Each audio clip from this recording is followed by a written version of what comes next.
High guys, welcome back my YouTube channel মিথুনাৰ blogs. পুনৰ এটা নতুন ভিডিঅ'লৈ আপোনাৰ সকলোকে স্বাগতম জনাইছোঁ। বন্ধুসকল, পুনৰ নতুনকৈ ভেকেঞ্চি মুকলি কৰা হৈছে ডিফেন্সৰ ফালৰ পৰা। হয় বন্ধুসকল, পুনৰ নতুনকৈ ভেকেঞ্চি মুকলি কৰা হৈছে জিডি জেনেৰেল ডিউটি পদ।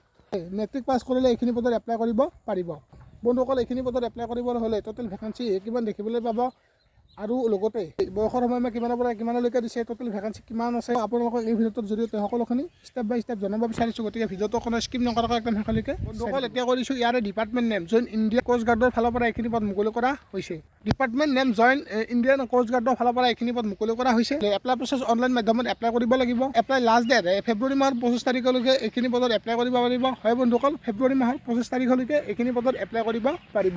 ইয়াৰে পোষ্ট নেম নাবিক জিডি আৰু লগতে নাবিক ডিবিৰ কাৰণে এইখিনি পদ মুকলি কৰা হৈছে। ইয়াৰে ষ্টাৰ্টিং চেলাৰী 21,700 টকাৰ পৰা 69,100 টকালৈকে ইয়াৰে চেলাৰী পাব। জব লোকেশ্যন অল ইণ্ডিয়া কেণ্ডিডেটে এইখিনি পদত এপ্লাই কৰিব পাৰিব। ইম্পৰ্টেণ্ট ডেট, ইয়াৰে এপ্লিকেশ্যন ইতিমধ্যে এপ্লাই অনলাইন ষ্টাৰ্ট হৈছে। আপোনালোকে যদি এইখিনি পদত এপ্লাই কৰিম বুলি ভাবি আছে, যদি এইখিনি পদত এপ্লাই কৰিব বিচাৰে, তেতিয়াহ'লে এইখিনি পদত এপ্লাই কৰিব পাৰিব। 11 ফেব্ৰুৱাৰীৰ পৰা ইয়াৰে এপ্লাই প্ৰক্ৰিয়া চলি আছে। এপ্লাই লাষ্ট ডেট আপোনালোকে 25 ফেব্ৰুৱাৰীলৈকে এইখিনি পদত এপ্লাই কৰিব পাৰিব। তাৰপিছত বন্ধুসকল, নেক্সট ইয়াৰে এক্সাম হ'ব এপ্ৰিল মাহৰ 2025। হয় বন্ধুসকল, এপ্ৰিলত আপোনালোকৰ ইয়াৰে ACBT এক্সাম হ'ব।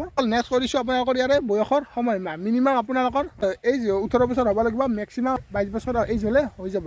এইখিনি পদত এইজ ইলেকশ্যন দিয়া হৈছে। যোনসকল কেণ্ডিডেট ST SC হয় তেওঁলোকৰ কাৰণে 5 বছৰ, আৰু যোনসকল কেণ্ডিডেট OBC MOBC হয় তেওঁলোকে 3 বছৰ এইজ ইলেকশ্যন পাব। তাৰপিছত বন্ধুসকল, নেক্সট কৰিছোঁ এপ্লিকেশ্যন ফিজ।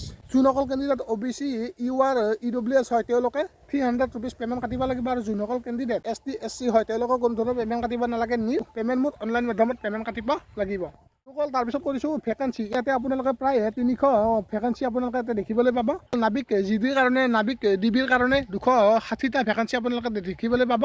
হয় বন্ধুসকল, পুনৰ কৈছোঁ, নাবিক জিডিৰ কাৰণে ইয়াতে ভেকেঞ্চি 160 ভেকেঞ্চি আপোনালোকে দেখিবলৈ পাব। নাবিক ডিবিৰ কাৰণে ইয়াতে 40টা ভেকেঞ্চি আপোনালোকে দেখিবলৈ পাব। স্ক্ৰীনত দি দিছোঁ, আপোনালোকে ভালদৰে চাই ল'ব।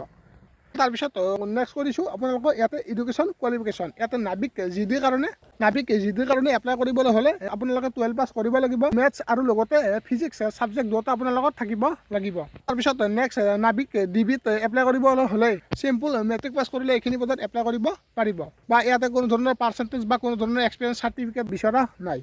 তাৰপিছত আপোনালোকক নেক্সট কৰিছোঁ ইয়াৰে চিলেকশ্যন প্ৰচেছ। ইয়াতে আপোনালোকৰ ফাৰ্ষ্ট টাইম হ'ব ৰিটেন এক্সাম, তাৰপিছত আপোনালোকৰ ফিজিকেল টেষ্ট অনুষ্ঠিত হ'ব, তাৰপিছত বন্ধুসকল আপোনালোকৰ মেডিকেল টেষ্ট, তাৰপিছত একেবাৰে শেষত অৰিজিনেল ডকুমেণ্টছ ভেৰিফিকেশ্যন অনুষ্ঠিত হ'ব। How to apply Indian coast guard recruitment 2025। আপোনালোকে এইখিনি পদত যদি এপ্লাই কৰিব বিচাৰে বা এইখিনি পদত যদি এপ্লাই কৰিম বুলি ভাবি আছে, তেতিয়াহ'লে আপোনাক 25 ফেব্ৰুৱাৰীৰ ভিতৰতে এইখিনি পদত এপ্লাই কৰিব পাৰিব। তেতিয়া পিছলৈ ৰৈ নাথাকিব, মানে পিছলৈ বহুত বেছি প্ৰব্লেম হয়, সাৰ্ভাৰৰ প্ৰব্লেম কিবা প্ৰব্লেম হৈ থাকে। গতিকে আপোনালোকে পৰাপক্ষত যিমান দূৰ পাৰে এতিয়াই এইখিনি পদত এপ্লাই অনলাইন কৰি লওক। ইতিমধ্যে ইয়াৰে এপ্লাই প্ৰক্ৰিয়া চলি আছে। এপ্লাই কৰাৰ লিংক আপোনালোকৰ ডিছক্ৰিপশ্যনত থাকিব। ডিছক্ৰিপশ্যনত গৈ কিনে আপোনালোকে এপ্লাই কৰিব পাৰিব।